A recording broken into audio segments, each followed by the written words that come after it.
it ends.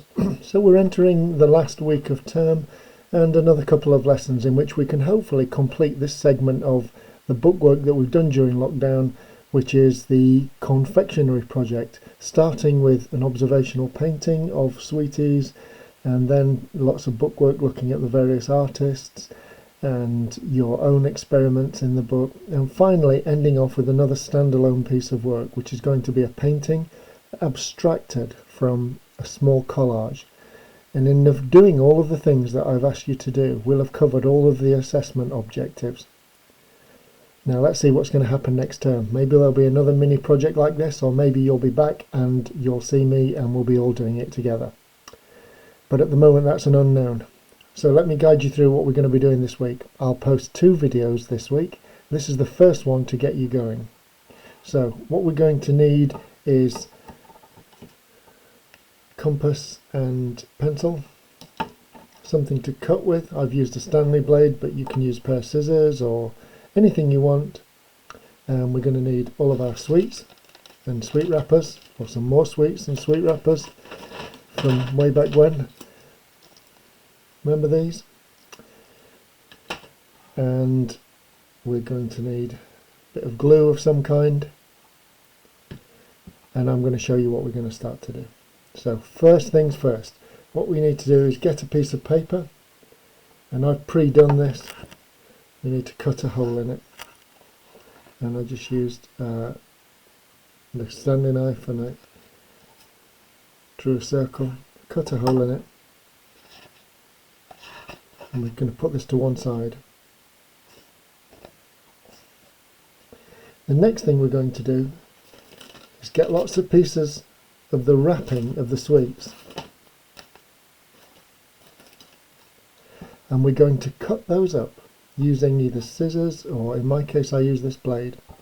I'm going to cut them up and we're going to stick them using the glue and make a random collage of all of the sweet wrappers, one thing over the other. So actually what we're just going to get is a series of shapes and colours. We are abstracting the wrappers. So let me put them to one side and show you what I did earlier. And I've got my bumper bag of swizzles and lollipop wrappers and drumstick wrappers and peanut butter and all that kind of thing. All of the stuff that you know that I was looking at when we did our first painting. And we're going to bring back this, and by moving it around on the collage, find a bit that we think will make a good abstraction. So we could leave it there. That's a pretty easy thing to have done, and that might take, well, I don't know, 40 minutes, something like that, to get that one right, so you're happy with it with all of your different shapes in there. So it should be fairly complex, and we see that we've got a whole series of purples and reds of different shades and yellows and greens and so on and so forth to make this abstracted shape. And what we're going to do is simplify it even further, and this is the final stage, and this is what we'll be spending most of the week on. So what I'm going to do here on another sheet of paper is to do a larger circle using the compass.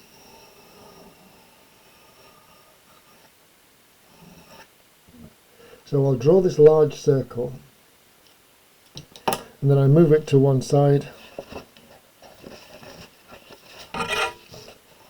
and I've got my abstracted one which I've made, and now I'm going to draw this out.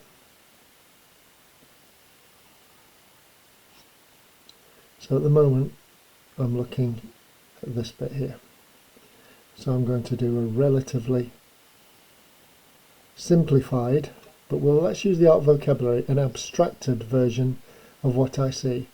So I've done this broad shape here, and now I'm going to do these things that look like sort of teeth or jagged edges in this very soft lilac colour.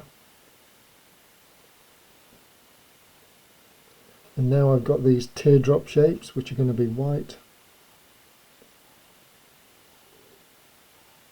They don't have to be exactly like the ones that we've got on the wrapper, because, as I say, I keep using this term, we are abstracting it. I look over here and I see that I've got these other shapes from the packaging. So I've got this green,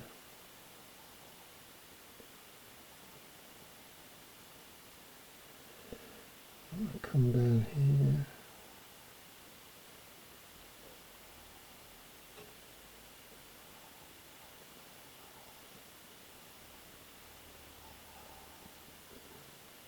I'm still looking over here.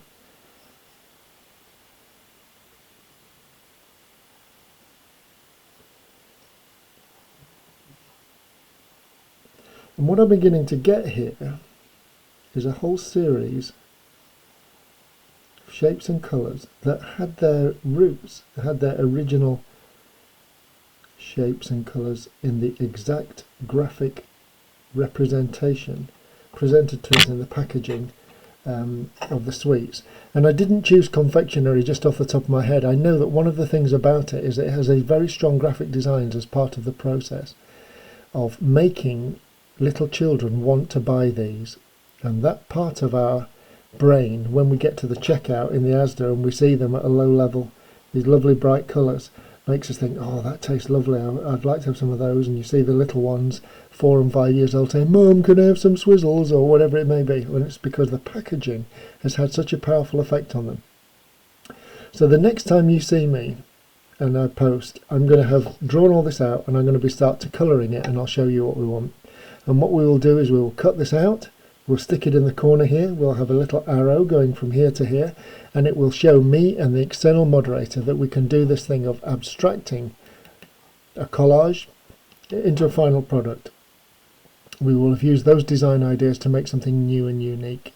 And at the end of the week, on Friday, if we've got all of the 6 double pages in the book, the original painting, artist studies, and this done, we will have crossed all of the assessment objectives. So I hope you're there, I hope you're in the zone, I hope you spend lots and lots of hours. As I say, you mustn't spend more than about 20 or 30 hours a week on your art homework. I'm joking, of course, I only mean about 5 or 6 hours. But if we get that done, I'll be a very happy chappy, and after the break for Whitsuntide, then we can start to think about what we're doing next. But so far, we just don't know, so watch this space. Okay everybody, stay safe and I will speak to you soon.